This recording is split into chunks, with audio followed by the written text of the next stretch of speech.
Okay, let's go over morning review for days 93 and 94. The first one says, finish the sentence with a compound word made with the word rain. If you remember yesterday, we talked about a compound word being two little words that go together to make one big word. So they want us to use the word rain to make a compound word in the sentence. So let's read it together. In the storm, we saw blank. So we need to think of a compound word that has the word rain in it. Now, I know when it's raining, there's something falling from the sky. And my word is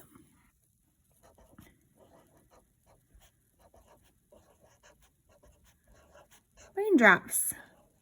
Rain and drops make the compound word raindrops. All right. Next one. Don't forget the, if I'm going to go out and play in the rain, I might need something that I want to put on so I don't get wet. It could be something that I could put on my arms and my back. So I'm going to go with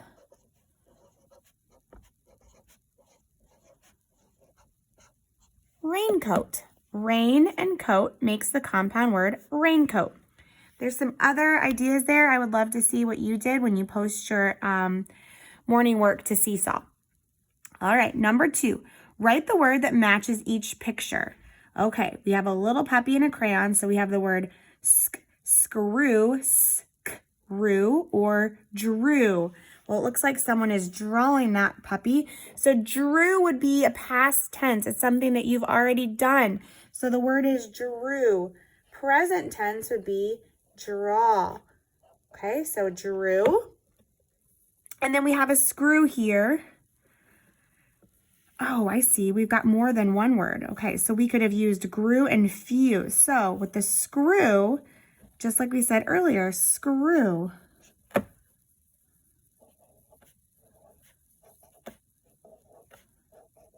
right, screw. Not grew and not view. Okay, here's our word askew again. Askew is crooked or not straight. Your clothes might be askew if your clothes might be crooked if you maybe got dressed too fast.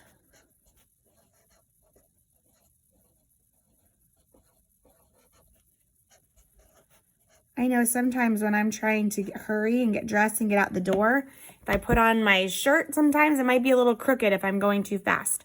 All right. Okay. Number 4 is the word some. Now, this again is an interesting word. It's not going to follow a certain pattern. We know that when there's an E on the end of a word, it's the silent E or the magic E, and it usually makes the vowel in the word long. And this is not the word some. Okay, it's not so-me, it's some. So that's a word we just have to be able to learn in a snap. We have to be able to look at it, recognize it, read it, and spell it. So go ahead and practice spelling the word some. I know it has 2 little words, so and me, in it, so that can kind of help you remember how to spell it. But the way we say it is some. Okay, number 5, it says to add 1 plus something is 10. 1 plus 9. 2 plus 8 is 10. 3 plus 7 is 10. 9 plus 1 is 10. 8 plus 2 is 10. 7 plus 3 is 10. What do you notice here? We just used a part total. We can switch the numbers around. When we're adding, it doesn't matter what order the 2 parts go in. They always equal the sum. The question is, can we do that with subtraction? And the answer is no, because we might get a negative number. Okay, so when you have 2 parts to make a whole or part total, and you're adding, you can flip-flop these around. It's part of our fact family. So what do we notice? We notice fact families.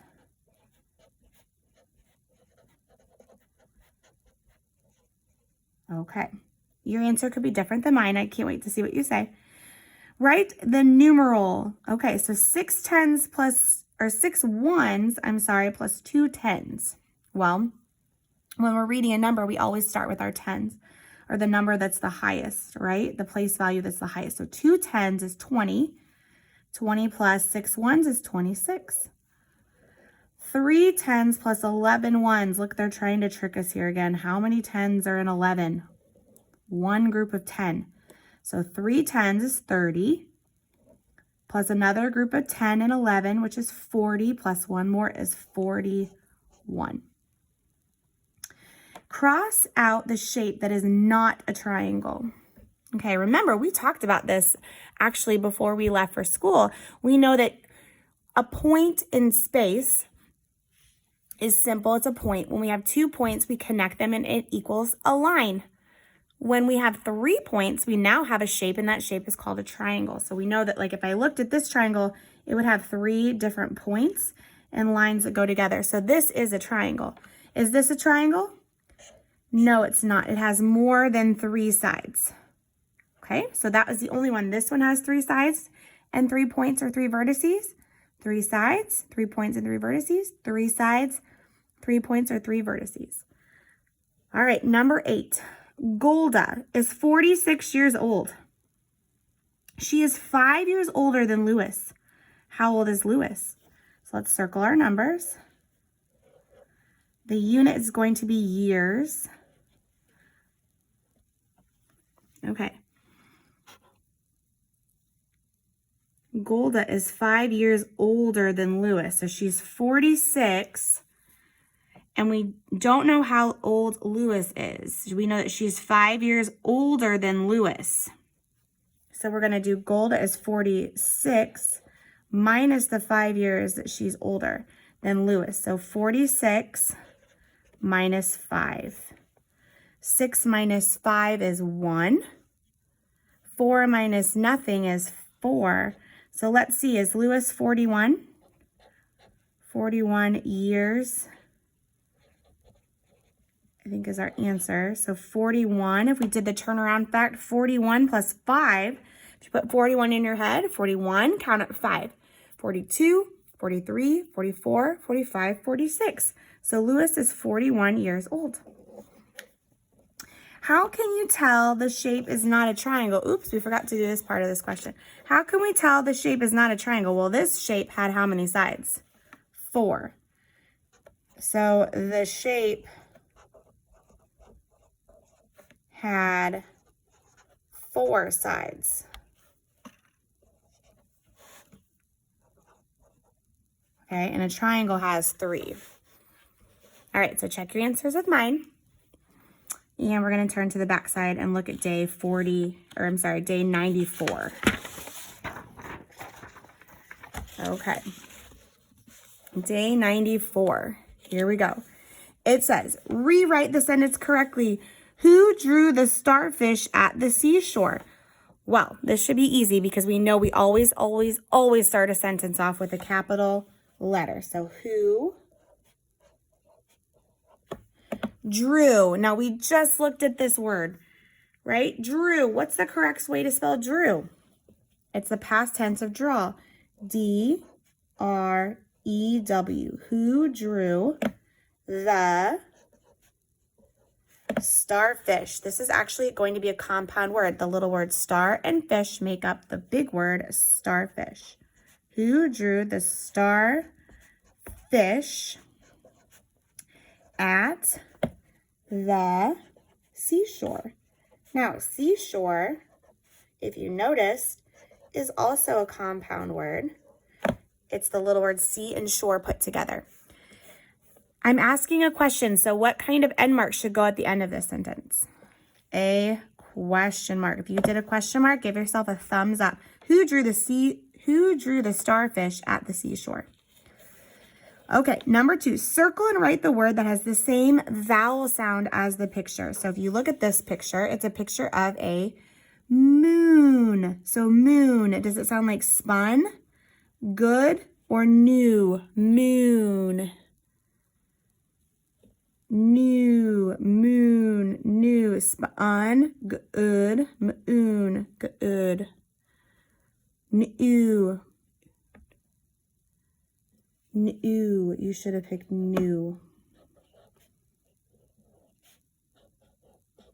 All right.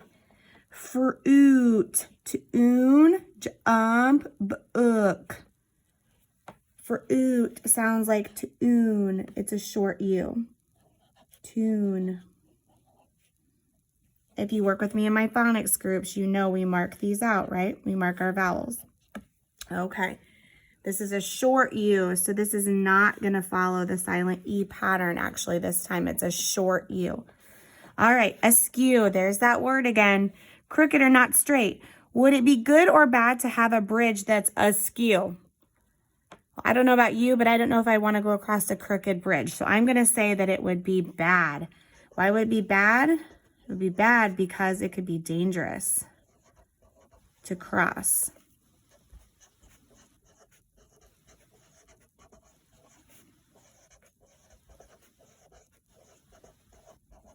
All right.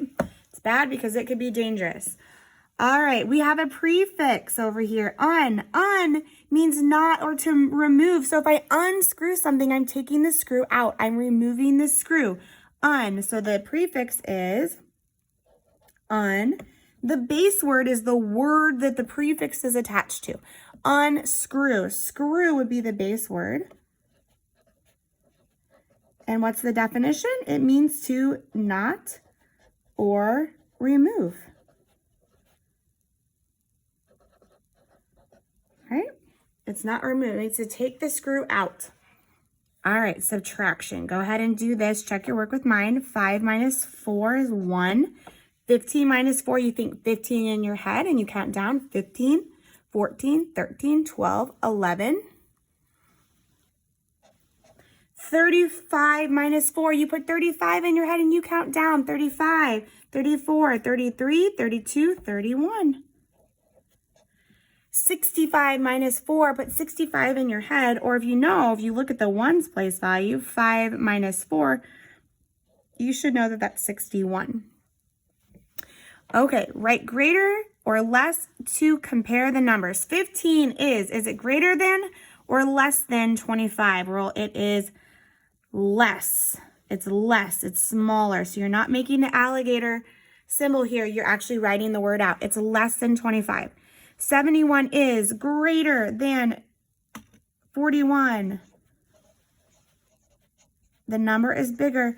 67 is blank than 76. It's less.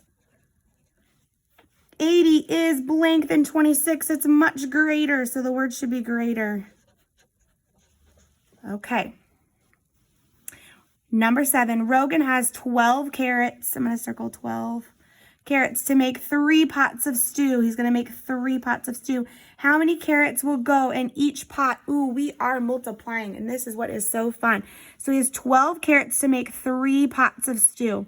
How many carrots will go in each pot? Well, he has 3 pots. Here's a pot, here's a pot, and here's a pot. And I'm going to use tally marks. How many carrots do I have to put into the stew pots? Well, I only have 12. I can't put all 12 in this pot because then these 2 pots will not have carrots. So we're going to divide our tallies. Ready? Here we go. 1, 2, 3, 4, 5, 6, 7, 8, 9, 10, 11, 12. So how many carrots go into each pot of stew? 4. Make sure you put your unit on there. 4 carrots. 3 times 4 is 12. So we have 3 pots times 4 carrots in each, and that equals 12 total carrots. Okay, last problem. It says skip count each row by 10.